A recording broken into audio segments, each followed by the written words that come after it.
Welcome to America's Heroes Group. Okay, America's Heroes Group Roundtable. She serves, she matter, she voices, coalition with Partner Sistah Soldier. Today is Saturday, September 11th, 2021, a solemn day.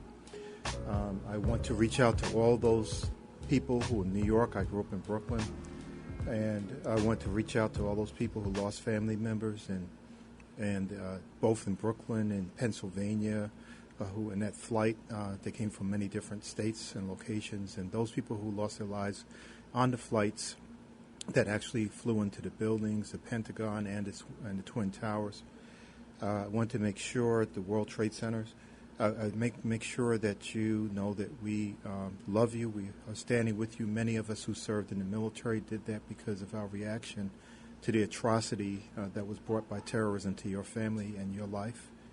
And I just want to shout out to the Center for Homeland Defense and Security, the Naval Postgraduate School where it's housed, and then also to the Department of Homeland Security and FEMA, and all those people who work in the Department of Justice and work to protect us every day, the CIA, FBI, and our police officers throughout the nation, our firefighters. We would not be the same without you. We may not even be here at all without you. So thank you for your service to this nation. Today is Saturday, September 11th, as I mentioned, in 2021. And September is also National Suicide Prevention Month. Pay attention to this dire need that we have service members. Educate yourself on that and protect our service members and their families.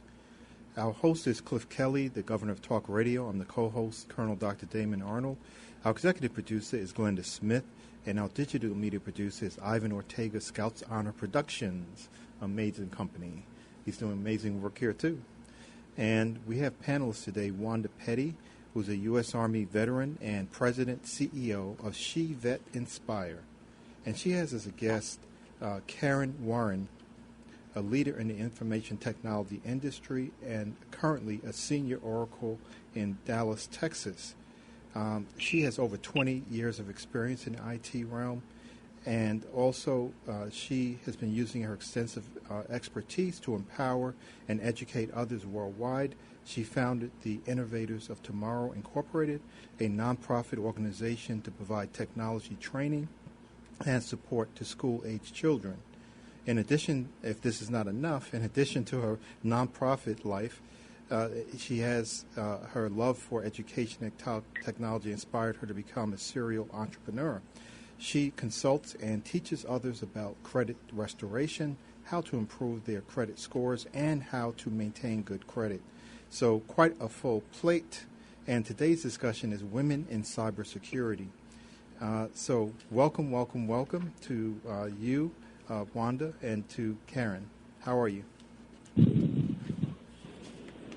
Hi, thank you. I'm doing well. Oh, great. Well, there's some things Wanda had, submitted some things to talk about, and the first thing is really the IT industry is infiltrated with men, right? It's been traditionally run in that way. Although we did have things like hidden figures and people who are in technology, going back in time, who were women. But what inspired you to embark in an IT career? I actually developed a love of coding at the age of 10. Mm-hmm. I like playing video games, and I wanted to get a job when I grew up to create video games. Okay. And I also like challenges. I won't be challenging you on video games, so go ahead. And I also like challenges, so I knew the career would be challenging in more ways than one. So I was like, okay, this will be for me. Oh, fantastic. Okay, and what were two of your most difficult experiences, and how did you move beyond them, moving into a field that was predominantly, seems to be overrun by men? Well, my first job after college, I had a trainer who was a male, and he was actually a male chauvinist. Uh-huh. So he used to call me names. He called me a dumb blonde once, and he didn't like that I made more money than him. That was what it was all about. Mm-hmm. So every day he would ask me how much I made, and I wouldn't tell him. So he talked about how he worked his way up from the mailroom to the IT department, like for 20 years. And then one day he used his wife's access to look up my salary right in front of me. What? And when he saw it, he started throwing things off his desk. Okay. Yeah, and I was like, oh, my God. So he told, I told my manager. She didn't do anything. So then I reported him to HR because he just became really, really angry at that point. Unruly, yeah. Yeah. And I guess another incident I would say would be when I was tested at that same job, like maybe a year later. I was doing really well, like performing above average, probably better than everyone else there. And so they didn't like it, so they gave me a test. And it was a program that they wanted me to write. They gave me 5 days to do it, a COBOL program. And they wanted me to do the flow chart, the pseudocode, like the whole thing in 5 days. And they thought it was impossible. Well, I finished it in 3 days. Okay. And on the third day, my manager, the same one, she called me and said to turn in my badge and to pack my desk. And I said, wait a minute, I have 2 days left. And she said, yeah, but I don't think you're going to finish it, so we can just wrap this up now. And I told her, I said, well, guess what? I'm finished. And it was dead silence on the phone. Oh. So I told her I was finished, and so she didn't say anything. I was like, hello, are you still there? Wow. But she still didn't say anything. And so I said, well, I'm finished. I said, I'm ready to turn it in now. And she said, oh, I am so sorry. Okay, Caryn, I'm so sorry, but now you need to find another job, and you have 2 days to do that within the same company. Wow. So, yeah, so that was one thing. And I found a job in 1 day. So I actually moved to another department in the same company. Yeah, that sounds almost like it was some kind of form of retaliation for you bringing up the subject of this person, just being out of control and going to HR, and there are anti-retaliation clauses now legally, that protect people in most companies. So that's just really shameful. And that's something that people go through all the time, and it's just ridiculous that we should be going through that based on your gender or your race or ethnicity, that you have to face things like that. But can you share any tips to prepare people for what to expect, and how they can sort of gain access to the IT infrastructure or industry itself? Yes. Well, since women are underrepresented in the field, one thing that I dealt with a lot, there's a lot of flirting and inappropriate comments all the time. So it's best to ignore them and stand your ground unless it becomes threatening or dangerous. Okay. And if that's the case, then you need to report it, right? Especially if it's your manager. Yes. A lot of things, they don't like to listen when you speak with women. They don't want to listen to you. They don't want you to share your ideas. And sometimes they'll actually steal your idea if you share it to them. They'll steal it and say it was their idea.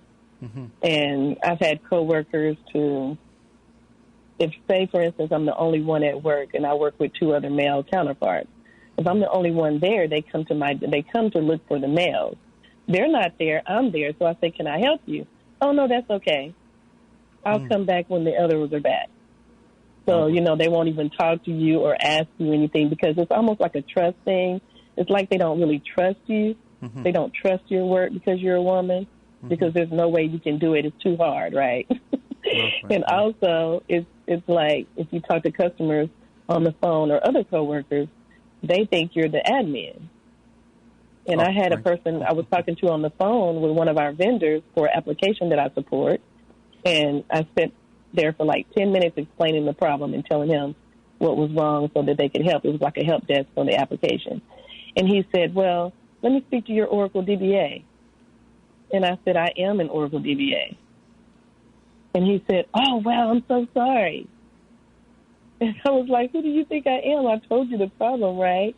So anyway, it's a lot of that goes on, but just expect it because there's not a lot of women in the field, so there's kind of like a trust issue going on. Do you see that changing at all, though, over time, or is that just still something that's just embedded right now? I definitely hope so. I think it's changing a little bit now, but we still have a long way to go. Yeah. I think we need more women in the field. Once we get more women in the field, then we can, make more progress, I think. That's right. Yeah. And what advice would you give to other women considering entering the technology industry? Is it making sure you get the right training or the right programs, or how do you do that? Because it sounds like you started really early. I mean, 10 years old, and you knew where you were going to go, right? And so, yes. so what about people who are changing careers or have technical skills that aren't necessarily in the IT field but want to make that transition? I would say make sure you're training. Like, there's certifications. There's like a certification for every aspect of IT now. When I came into the IT field, it was like coding, and that was it, and network administration. That was like basically it. But now they have project management, they have cybersecurity, they have a lot of different things now. So there's certifications for everything now. So I would say to get a certification if you want to change your field. If you don't want to go back to college, of course. So just get a certification. That's all that's needed for IT. And probably I would say if it's really what you want to do, stick with it. My daughter actually went through this in the 9th grade. She's in college now, but in the 9th grade when she entered high school, she wanted to do IT, and she was the only person of color and the only girl. Mm-hmm. So she wanted to drop out. And I told her, no, if it's really what you want, stick with it. Don't change because it's a male-dominated field. Because when you work, it'll be like that also. So if it's really what you want to do, just stick with it. Stand up for yourself, and you'll be fine. And don't allow to be mistreated or unheard. Speak your voice and make an impression. And that's usually, when they start trusting you, like, oh, okay, well, she really is smart. And that's bad, but that's what they say. And really, they're watching you because they secretly admire you. It's really what's going on, but they won't admit it. Right, and they're trying to emulate themselves after you, or try to learn some of the things that you have. I remember I'm a physician, but I remember one time someone coming up to me because I'm African American, but people coming up to me and saying, and this has happened actually in one of the libraries, and they walked up to me and I had outlined some things on this board, about the endocrine system, and one of the people actually said, I didn't know that you people had such big brains. And this person from overseas, wow. And I said, really? I said, stick around. You'll find out more. But wow. Sister Soldier also is like an intuitive film producer, career strategist, and inspirational activist. And she helps women, veterans and minorities identify and pursue their purpose. So why do you think it's so, or believe it's so important and vital for women to consider the information technology industry? Well, hi there, sir. I think that it's really important simply because of being, as of myself, being a HR manager in recruiting, having a recruiting background for 20 plus years in the Army, and watching the careers shift and veterans being able to shift from one field to the next. We weren't getting the jobs that were equal to our experience or our pay. So I thought, as I watched closely, the fields that I thought fit most to our experience are the project management and IT, in information technology. So I think that it's important that women not downplay their experience that they have from serving, all the experience that we have from the project management to the IT experience can also be converted, and it's a higher paying industry in the civilian sector. So that's why I think that women should really consider this particular field because, for one, we're already experienced with it leaving from the military. Yeah. And then, two, it's something that'll put us in a higher paying bracket. And what bothered me the most when I got out is watching veterans being transitioned and then being paid minimum wage with all the experience that we had. So I specifically sought out these particular industries and seeing how it transfers into the media aspect. because it's a dire need for women in the IT industry and media as well. When you talk about animation, when you talk about the security parts of how they protecting downloads and copyrights and things like that, all of that still converts into the particular industry of entertainment. And that's why I think that women vets should really consider this as a option when they're transitioning. Yeah, because the IT technology goes into also, into the green economy, right, Caryn? I mean, we have things like solar panels. We have, automobiles that are electrical automobiles now, and a lot of that has to do with the technology and information technology, how we use artificial intelligence, and those things are really transforming the workplace as we even take a breath, right? So do you think it's really important for women to get involved in that, and to have a place in that? So what is your thing? Why do you think it's so vitally important?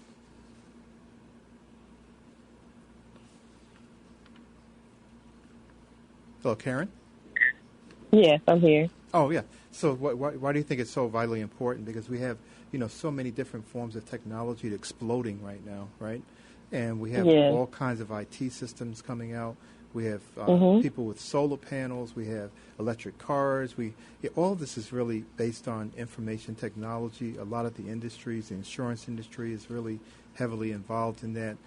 People are using it in public health to track all kinds of things like the pandemic. So why is it so vitally important that women have a voice in this? I think women are we're very detailed, and I tell my coworkers that all the time. There's things that we see that they don't see, that men don't see, right? Like my job is very detailed. You have to document and everything. So women are very good with documentation. Men aren't. They just like to remember what they do, and they don't want to write it down because they don't think they have to go back to it. But sometimes you might. So I think we're more detailed, and I think the way that we think is very creative, a lot more creative. Just in my experience in the job that I'm in now, our creativity is we think differently. So sometimes we can accomplish things in a different way that's not as, black and white as someone else would think. And also there's going to be a shortage of IT jobs, and that's one reason why I like training children to go into the field when they get older, because there are going to be so many technology jobs and not enough skilled workers to fill those jobs. Because like you said, solar panels, cars, AI, all of that. Yeah, so technology is growing. So what types of services and programs are you offering for those who are interested in IT? Coding, cybersecurity, robotics, project management, basically every facet of IT. Oh, fantastic. And how can people find out more about that? We're starting to run short on time, but what do you think people need to know? Can they go to a website? Can they get more information on this?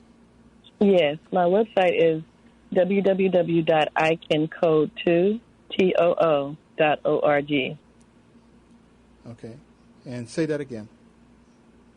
www.icancode2.org. Okay, excellent.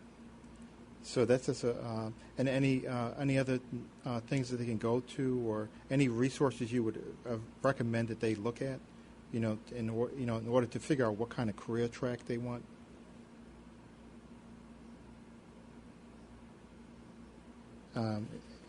Any kind of organizations or anything they can take a look at. Hello? Is that question for Caryn? Oh, for Caryn, yes. Okay, I thought you said sister. I'm sorry. Oh, no. Okay. There are a few. I guess you could just Google IT jobs, IT careers. Okay. Because there's so many now. I mean, I wouldn't suggest a certain organization, but there's like so many. Okay. So, yeah, I would just Google IT careers, or most popular IT careers, basically. Most popular IT careers. Okay, fantastic. Yeah. Well, thank you very And that's very much. something that we offer as well for women who are interested in project management and IT. So with She Media Tech, that's exactly what we do. Okay, and give that that site again. SheMediaTech.com, but they can go to sistersoldier.com to get to it. Okay, fantastic. I'm so proud of both of you. You're doing a lot of great work out there. And we are running down on time, so I just want to thank She Serves, She Matters, She Voices, Coalition with Partner Sistah Soldier. And thank you so much, Caryn, for spending your afternoon with us on the show. And more power to you, and I hope you change and revolutionize this entire IT industry. We need more women out there, and to bring their talents, skills, and aspirations as well into the field. Okay, stay with us. Stay with us. Stay with us. Thank you, sir. Oh, you're welcome. And we're going on to another commercial break. Stay with us. We have another exciting program coming up, and we will be back. Be here or be square.